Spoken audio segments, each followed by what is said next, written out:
Hello friends, कल हमने relations पढ़े थे, टाइप ऑफ रिलेशंस। आज हम पढ़ रहे हैं थर्ड, इसमें रिफ्लेक्सिव रिलेशन। कल मैंने आपको ये बताया था कि आइडेंटिटी रिलेशन और रिफ्लेक्सिव रिलेशन में डिफरेंस होता है। आज हम उस डिफरेंस को अच्छे से पढ़ेंगे। देखो, reflexive relation, a relation S on a set A is called reflexive if every element of A is related to itself. अब आप कहोगे कि इसमें आइडेंटिटी और रिफ्लेक्सिव में क्या डिफरेंस है। देखो, जब हमने आइडेंटिटी रिलेशन पढ़ा था तो उसमें क्या था कि अगर एक एलिमेंट सेम एलिमेंट के साथ ही ऑर्डर्ड पेयर बनाएगा तो वो आइडेंटिटी रिलेशन होगा, लेकिन वो स्पेसिफिक था। कहने का मतलब अगर ए कोमा ए बिलोंग कर रहा है तो ए कोमा बी बिलोंग नहीं करना चाहिए। तो सिर्फ एक ही कंडीशन है कि सेम सेम वाले ही एक में सेट में बिलोंग करने चाहिए।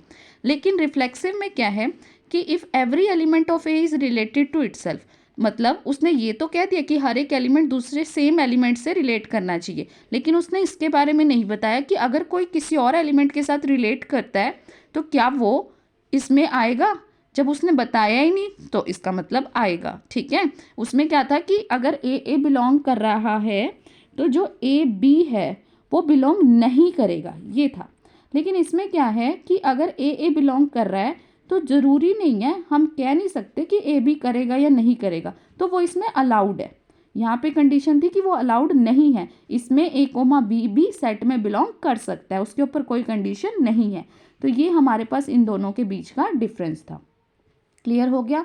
यहाँ पे जैसे इन्होंने लिखा है for all A belongs to A comma A belongs to S, तो ज़रूरी नहीं है कि सिर्फ ए कोमा ए ही होगा। ठीक है, सबसेट में और भी हो सकते हैं, ए कोमा बी भी हो सकता है, B comma A, whatever और भी कंडीशंस हो सकती है। लेकिन इसमें स्पेसिफिक है कि सिर्फ वही मेंबर्स आएंगे जो खुद से रिलेट करेंगे, उनके अलावा और कोई भी मेंबर नहीं आएगा। नेक्स्ट है हमारे पास इररिफ्लेक्सिव रिलेशन। अब इररिफ्लेक्सिव रिलेशन का क्या मतलब है। A subset S of A cross A is said to be irreflexive if no element of A related to itself. Irreflexive का मतलब है कि जो रिफ्लेक्सिव नहीं है। अब रिफ्लेक्सिव में क्या था कि ए कोमा ए बिलोंग करना चाहिए, है ना, एवरी एलिमेंट तो करना चाहिए, रिलेट करना चाहिए दूसरे के साथ।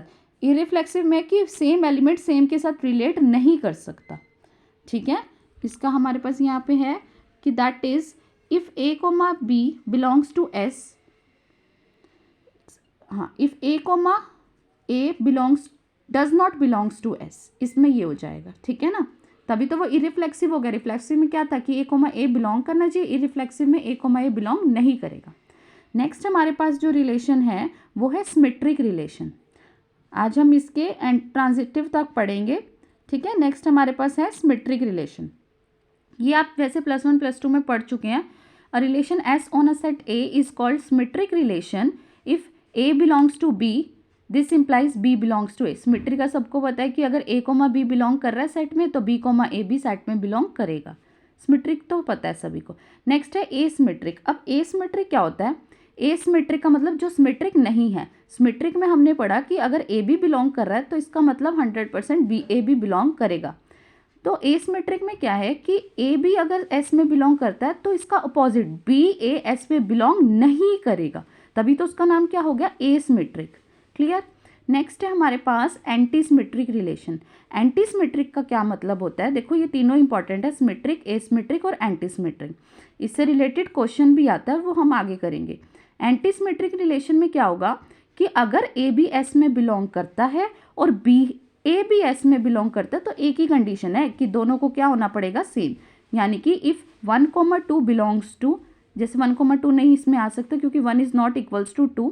वैसे इसमें एग्जांपल है कि जैसे ए कोमा बी अगर एस में बिलोंग कर रहा है और B comma A B S में बिलोंग कर रहा है तो एक ही कंडीशन है कि उन दोनों को क्या होना पड़ेगा, इक्वल। क्लियर हो गया, ये है एंटी सिमेट्रिक। नेक्स्ट है हमारे पास ट्रांजिटिव रिलेशन।